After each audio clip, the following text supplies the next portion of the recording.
Takulandirani ku uthenga wabwino ndi wokoma kuposa mmene tiganizira. Mutu 28.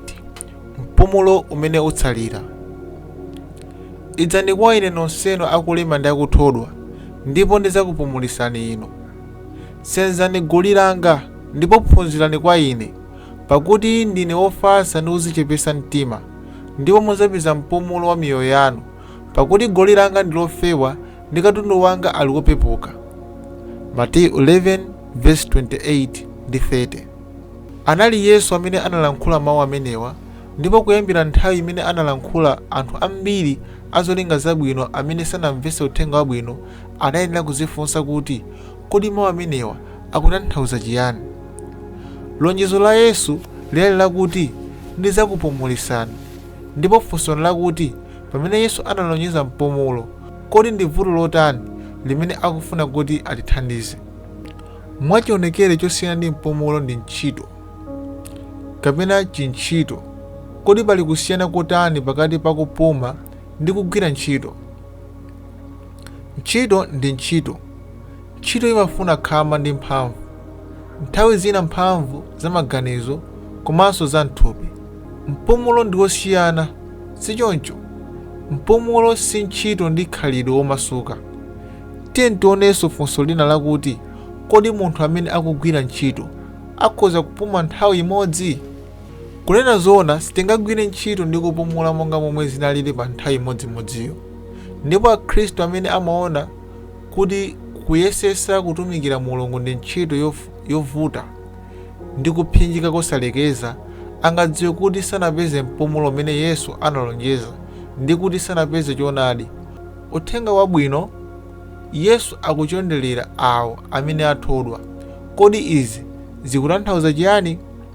Zikusonyeza kuti anthuwa anyamula katundu ndipo ndithudi ayenera kutopa. Kodi Yesu pano akunena za anthu amene ali m'munda atanyamula matumba a mbatata pansana pawo? Kodi akulankhula za katundu otere? Kodi nchiyani chimene cholemetsa anthu amene ndi kuwachititsa kuthodwa ndipo akugwira ntchito yotani? Mwachionekere iwo akuyesesa kukhala olungama. Izi zimene kulimbikira kwawo kumatanthauza. Mtolo umene anyamula ndi wolemetsa ndi uchimo ndi kulakwa, ndi kulemera amanyamula monga chitulukapo cha chidziwitso cha uchimo wawo womvetsa chisoni ndi zolephera, ndipo iwo akugwira ntchito molimbika poyesa kuchotsa mtolo umenewo kuti mwa njira ina yake angapeze chilungamo. Yesu anati, idzani kwa ine nonsenu akugwira ntchito ndi akusenza katundu uyu, ndipo ine ndidzakupumulisani inu.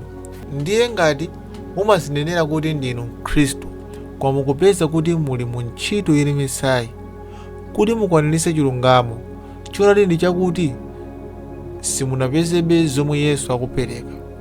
Kachiwirinso akuti, senzani goli langa ndipo phunzirani kwa ine, chifukwa ndili wofatsa ndi wodzichepetsa mtima, ndipo mudzapeza mpumulo wa miyoyo yanu.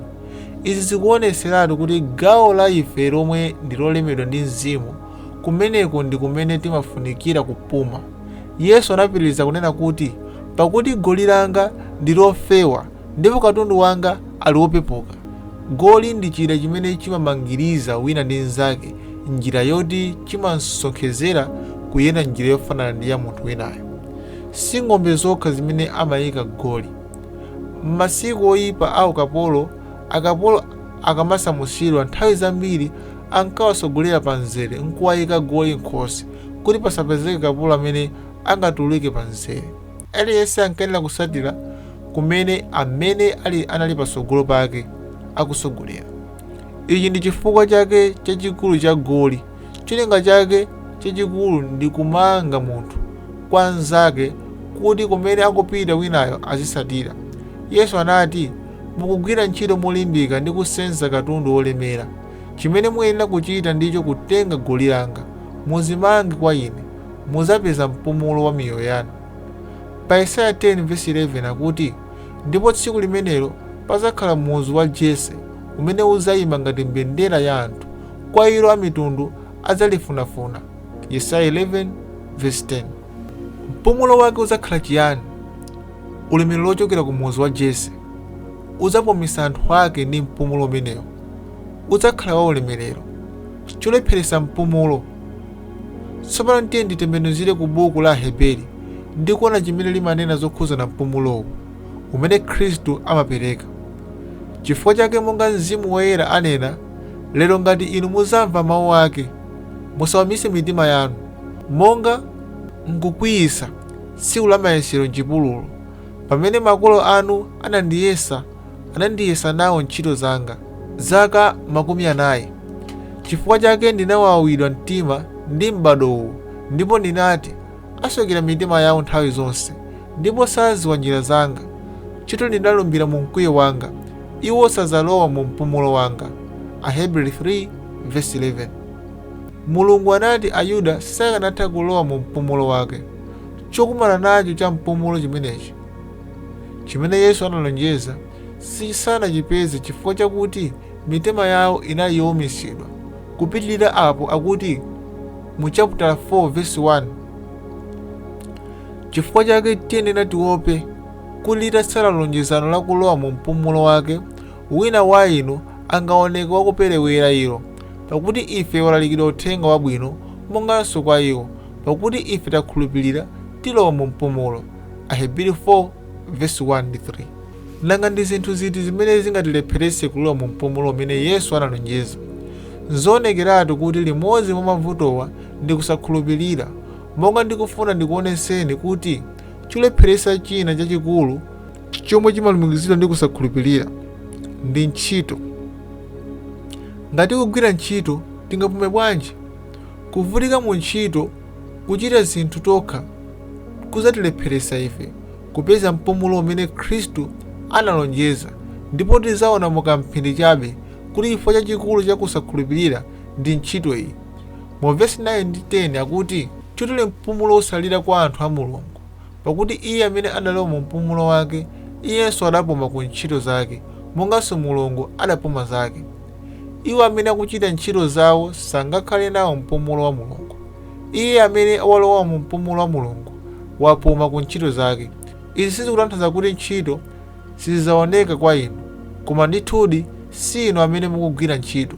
Wina wake adzakhala akugwira ntchito mwa inu, kufuna ndi kuchita mwakukondwera kwake. Afilipi 2:13.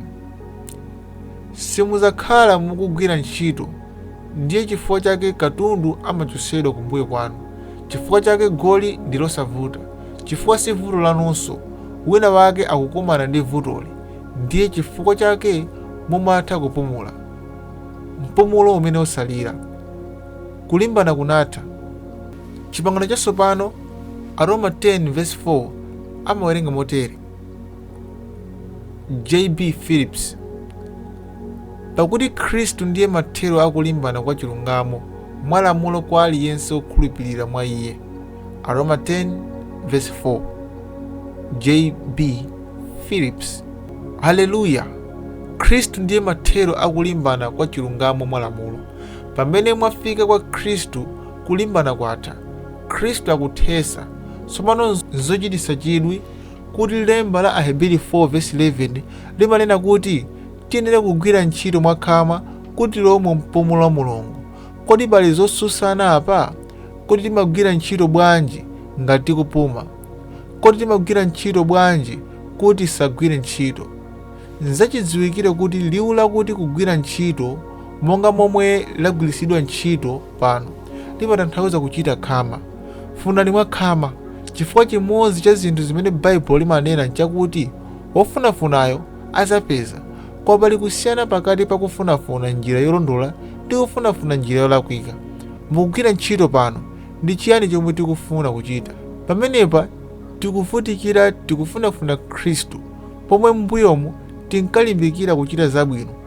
Chinthu china chosiyana kumenyera kuchita zabwino ndiko kuyesa kukhala olungama ndi ntchito zathu, kuyesayesa kwachabe.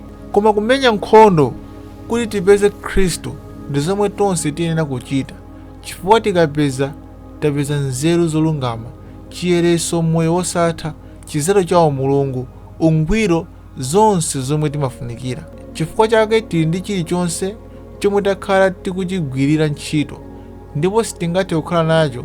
Khristu ndiye mathero a nkhondo yomenyera chilungamo mwa lamulo ndi chikhulupiriro chokha.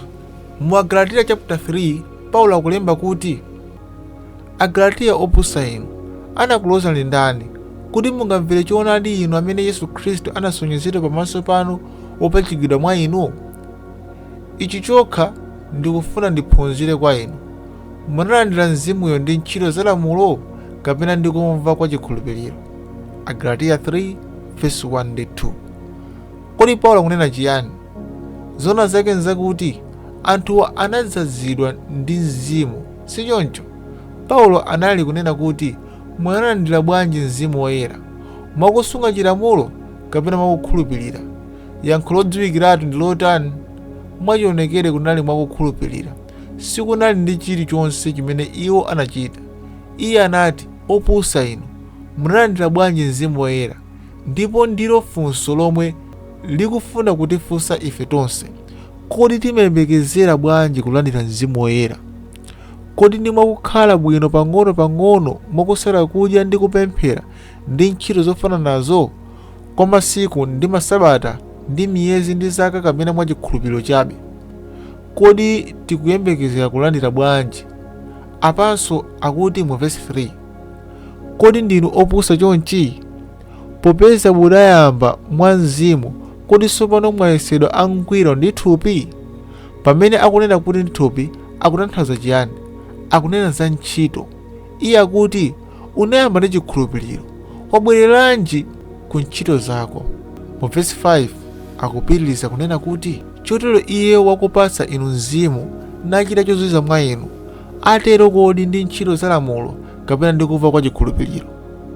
Kodi munthu amachita bwanji zozizwitsa? Nthawi zambiri tamvapo zokambisirana. Chabwino, sitiona aliyense akuukitsa akufa, sitiona aliyense akuchiritsa odwala, sitiona aliyense akulosera. Chifukwa chake nchiyani? Kodi ndikuti sitili olungama mokwanira? Sitili oyera mokwanira? Palibe amene adzapereka mokwanira? Paulo anati, opusa inu, kodi simudziwa kuti zinachitidwa ndi chikhulupiriro chokha? Sizinali chifukwa cha ntchito yanu, koma mwa chikhulupiriro. Anthu opusa inu. Ndipo zaka 2,000 pambuyo pake tikukumanabe ndi vuto limeneli, kuyesesa kukhala olungama mokwanira kuti tsiku lina lichite zozizwitsa, kuti Mulungu aligwiritse ntchito. Wachiona chodabwitsa nchakuti kupyolera mwa chikhulupiriro tafika kale pa chimake chakukhalapo kwa umunthu mwa Khristu Yesu. Ndi mwayi wotani nanga umene Mulungu wapatsa ana ake amuna ndi akazi! Ndi chinthu chodabwitsa chotani nanga kudziwa kuti ndife amphumphu mwa Iye.